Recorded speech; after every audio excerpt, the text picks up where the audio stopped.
Good morning. Welcome to Summertime is Reading Time in the Diamond. My name is Audra Mandler, and I'm the proud principal of Encanto Elementary. I'm very excited to be reading to you today. We are reading to you with the permission of the publisher, Chronicle Books. The book title is Little Red Riding. It was written by Joan Holub, and it is illustrated by Melissa Sweet. Ready to cross? Look both ways, and no scribbling.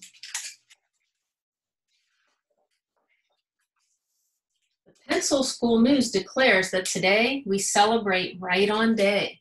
National Pencil Day is March 30th. Little Red Riding. Once upon a time in pencil school, a teacher named Miss Two told her class, "Today we're going to write a story." "Yippee," said the birthday pencil. "Slammin'," said the basketball pencil. "Sharp," said Little Red. "I want to write a happy story," said the birthday pencil. "I'm going to do a nonfiction story about the great state of Pennsylvania," said the state pencil. "I'll write about sports," said the basketball pencil. "I want to write a story about bravery because red is the color of courage." "But what would a brave pencil do?" wondered Little Red. "Go on a journey through the school? Meet unusual characters, fight evil, save the day." Miss Two gave Little Red a basket of 15 red words to use in case she ran into trouble. Remember, it's okay to wander a little, but stick to your basic story path so you don't get lost. "Okie dokie," said Little Red. Little Red opened her notebook and began. Once there was a brave red pencil who went on a journey, and as she walked along, "Walking is boring," decided Little Red. She wanted her story to be exciting. She went to the gym and was quickly drawn into the action. Swing, twist, throw, catch, jump. She bounced, she boogied, and then she cartwheeled right off the page and into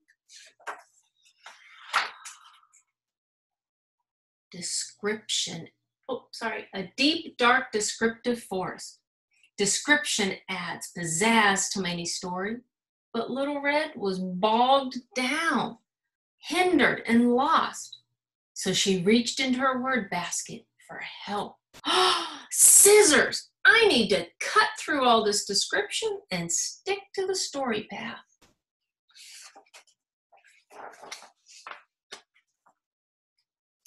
Need help sticking to your story path? Well, you have come to the right place, pencil, said a voice from the supply closet.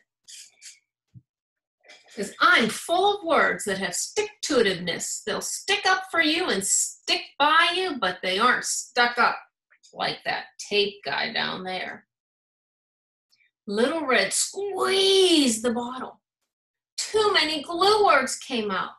So that is how she found herself writing a sentence that would not end but just kept going and going and running on and on, although it had no purpose. Yet it would not get out of her story or say anything important, so she was glad when a helpful word arrived suddenly. And it brought some friends. Suddenly, abruptly, surprisingly, she heard a strange sound, which she decided required all capitals and rather large punctuation. Grrr. It was the middle of her story when something exciting should happen, and it did. That growly sound chased her.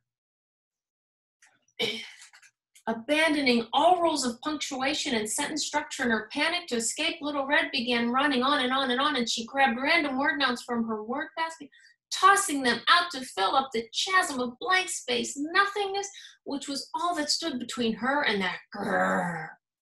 Then hooray, finally, at last the page was full, and she could leave the horrid sound behind and go to The next page, but as the page turned, Little Red couldn't help noticing a long, tangly tail disappear around the corner. Was that tail up to no good?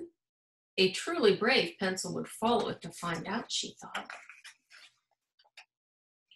She decided to tail that tail and wound up trailing it all around an entire page of her story, eventually led her all the way to the next page and went into the principal's office, Principal Granny office, where the pencil school rules are when in doubt, see something, say something, and help others. Little Red knocked on the door. "Come in," said a growly voice. Grrr. "Greetings, little pencil. Great to see you," said Principal Granny. Little Red was suspicious. "I'd like to report hearing a growly voice. And you know what? It sounded kind of like yours," said Little Red. "The better to hear on the school intercom," said Principal Granny. "I'd also like to report that I saw a long, tangly tail. I can't help noticing you have a long, tangly tail too," said Little Red.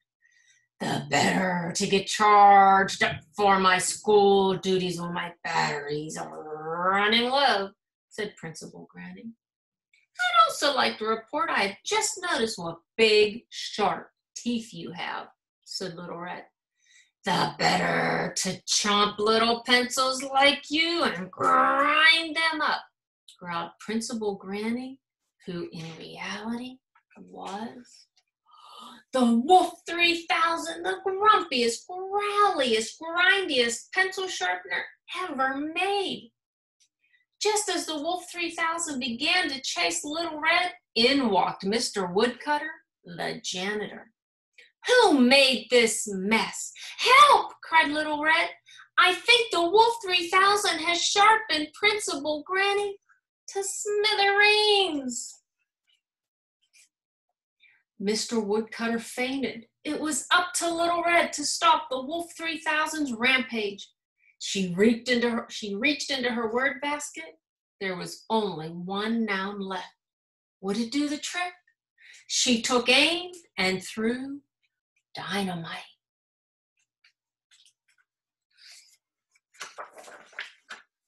Kablooey!